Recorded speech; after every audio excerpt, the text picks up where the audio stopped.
सगळ्याच समाजाला विनंती राहील की त्या कुटुंबाची ओळख ही कुठेही बाहेर जाता कामा नये. मुली वयाने अतिशय लहान आहेत, त्यांचं उभं आयुष्य त्यांना जगायचं आहे. त्याच्यामुळे या विषयामध्ये आपण सगळेच बोलताना अतिशय संवेदनशीलपणे बोलावं अशी माझी विनंती राहील सगळ्यांना. आणि जी घटना झाली याबद्दल सरकारने तातडीने येऊन फास्ट ट्रॅक कोर्ट करून अशी व्यक्ती एकदा तरी या देशात असं झालं पाहिजे की तुम्ही अशी कुठलीही घाणेरडी चुकीची घटना गेली तर त्या व्यक्तीला फाशीची शिक्षा फास्ट ट्रॅक कोर्टमधून दिली गेली पाहिजे. ज्या दिवशी असं काही होईल त्यानंतर असे घाणेरडं कृती करताना कुठल्याही व्यक्तीला 10 नाही 100 वेळा तो विचार करेल आणि ती भीती त्याच्यात बसली पाहिजे मनामध्ये.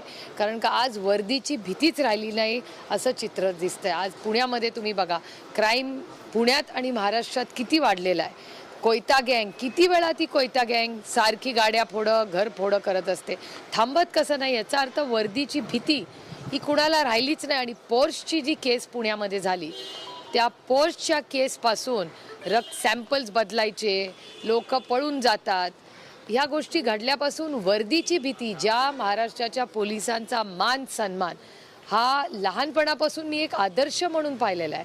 आजही महाराष्ट्राचे पोलीस हे देशातलं सगळ्यात चांगले पोलीस म्हणजे महाराष्ट्रातले पोलीस आहेत. पण मग आता काय बिघडलंय त्या डिपार्टमेंटमध्ये आणि ह्याचं उत्तर गृहमंत्र्यांना द्यावंच लागेल. बलात्कार, क्राईम अगेन्स्ट विमेन, एकीकडे तुम्ही महिलेला 1500 रुपये देताय, त्याचं मी मनापासून स्वागत करते. पण त्या महिलेला 1500 रुपये देऊन प्रश्न सुटत नाही. तो तिची सुरक्षितता ही सरकारची जबाबदारी नाही. आणि बदलापूरमध्ये याची एक हाय लेवल इन्क्वायरी झाली पाहिजे की आज लोकांचा जो रोष आहे किंवा जी दगडफेक होते ती होते कशी, त्याच्यात सर्वसामान्य माणूस रस्त्यावर का उतरला आहे, कारण का त्याला पोलीस स्टेशनमध्ये न्याय मिळत नाही आहे असं सांगण्यात येतं आहे माध्यमांच्यामधून. आणि मी तिथे फोन करून ही माहिती घेतली की 12 तास का 18 तास ते पालक वण फिरत होते न्याय मागत, पण एकाही पोलीस स्टेशननी त्याची दखल घेतली नाही. हा न्याय आहे महाराष्ट्रात, छत्रपतींच्या महाराष्ट्रात, शाहू फुले आंबेडकरांच्या महाराष्ट्रात, हा कैलासवासी यशवंतराव चव्हाणांचा सुसंस्कृत महाराष्ट्र आहे. आणि ह्या महाराष्ट्रामध्ये जर एका लेकीला न्याय मिळत नसेल तर ह्या सरकारने मला असं वाटतं राजीनामा दिला पाहिजे. जर तुम्ही तुमच्या लेकींना सांभाळू शकत नसाल आणि तिच्यावर अत्याचार झाल्यावर न्याय देऊ शकत नसाल तर मला असं वाटतं या सरकारने राजीनामा दिला पाहिजे. राज्य सरकारने जी शाळेला गेल्या काही दिवसांपासून ज्या घटना घडतात ती कुठल्या राजकीय पक्षाशी संबंधित शाळा असल्यामुळे त्याकडे कारवाई होताना दिसत नाही असं तुम्हाला वाटतं का? कारण की या पूर्वी सुद्धा त्या जो आरोपी आहे त्यासंदर्भात तक्रारी तिथे झालेल्या होत्या. हा राजकीय विषय या सरकारने, कुणाचीही शाळा असली कुणाचीही तरी अशी कृती जर आपल्या लेकीच्या विरोधात होत असेल तर हे सरकारचं अपयश नाही.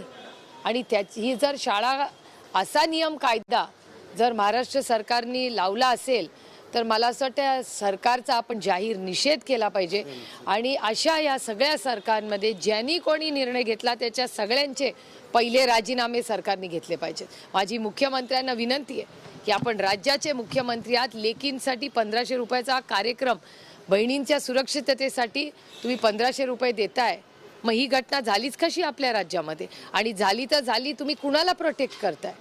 जर संस्था चालक कुठल्याही पक्षाचा असू दे, संस्था चालकाचा आणि राजकारणाचा विषय येतोच कुठे इथे.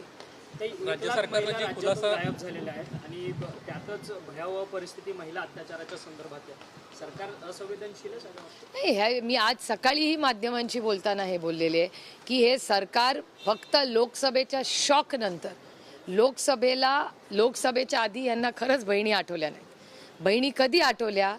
लोकसभेच्या इलेक्शन नंतर, विधानसभेच्या आधी.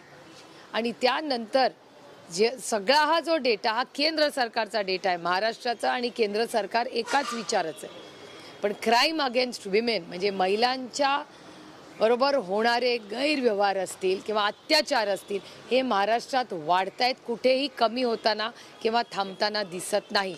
आणि आज किंवा काल जी घटना झाली ही काही पहिली घटना नाही. मागच्या आठवड्यात पण अशा अनेक घटना झालेल्या ह्या माध्यमातूनच आम्ही पाहिलेल्या आहेत. त्यामुळे या सरकारचा आणि त्या डिपार्टमेंटचा मी जाहीर निषेध करते आणि या सरकारचा राजीनामा मागते. राज्य सरकारनं जे खुलासा करणारं सुप्रीम कोर्टानं सुमोटो ऍक्शन घेतली आणि असं कशाची? वेस्ट बेंगॉलच्या बाबतीत सुप्रीम कोर्टाने सुमोटो ऍक्शन घेतली आणि आज त्या संदर्भातली सुनावणी देखील पार पडली. राज्यात देखील जर सरकार हे करत नसेल तर अशा भूमिका व्हाव्यात असं वाटतं. दुर्दैव आहे की अशा संवेदनशील गोष्टीमध्ये राजकारण येते, हेच दुर्दैव आहे. अशा गोष्टीमध्ये त्या लेकीच्या मागे आम्ही सगळ्यांनी आमचे राजकीय मतभेद सोडून त्या मुलीच्या बाजूनी आम्ही उभं राहिलं पाहिजे. इलेक्शन्स होत राहतील, त्या मुलीच्या आयुष्याचा प्रश्न आहे, या मुलीबद्दल हे विचार करणार नाही. हे दुर्दैव आहे की महाराष्ट्राचं हे ट्रिपल इंजिनचं सरकार हे फक्त आणि फक्त मताच्या मागे असतं आणि अतिशय असंवेदनशील हे सरकार आहे. राज्य सरकारनं जे खुलासा करणारं शाळेला पत्र दिलेलं आहे त्याच्यामध्ये स्पष्टपणे उल्लेख आहे की 13 ते 15 या दरम्यान ही घटना घडलेली आहे. मात्र शाळेनं हे संपूर्ण प्रकरण लपवलं आणि ही घटना उघडकीस आलेली नाहीये. एकंदरीतच शाळेचा बेजबाबदारपणा देखील या ठिकाणी पाहायला मिळतोय. केवळ अधिकाऱ्यांची बदली करणं इतपत हे प्रकरण तुम्हाला योग्य वाटतंय का? नुसत्या बदल्या करून प्रश्न सुटत नाही. त्याचं उत्तर गृहमंत्री आणि शिक्षण मंत्री या दोघांना द्यावं लागेल. कारण का गृह मंत्रालय काय करते आणि शिक्षण मंत्रालय काय करते, सगळ्या ठिकाणी सातत्याने गृहमंत्र्यांचं फेलियर हे आपल्याला संपूर्ण राज्यात दिसतंय. मग पॉर्सची पुण्याची केस असू दे, वाढणारे महाराष्ट्रातले ड्रग्ज असू दे, किंवा हफ्त्यांच्या ज्या गोष्टी आज येत आहेत सगळीकडून त्या कानावर, किंवा महिलांवर होणारे अत्याचार, याला जबाबदार कोण आहे?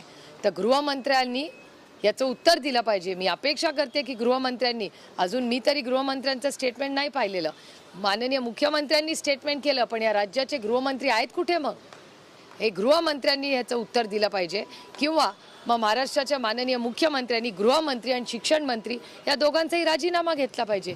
नुसता अधिकाऱ्यांच्या बदल्या करून हा प्रश्न सुटणार नाही आहे. द बक स्टॉप्स ॲट मंत्रालय. मंत्री महोदय काय करतायत? मैम हिंदी में जानना चाहेंगे एक मिनिट, मराठी पुरा होणे दो. झालं मराठी पूर्ण?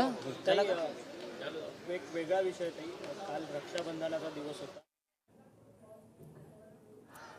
तर सुप्रिया सुळे यांनी ही प्रतिक्रिया दिली आहे. न्याय देता येत नसेल तर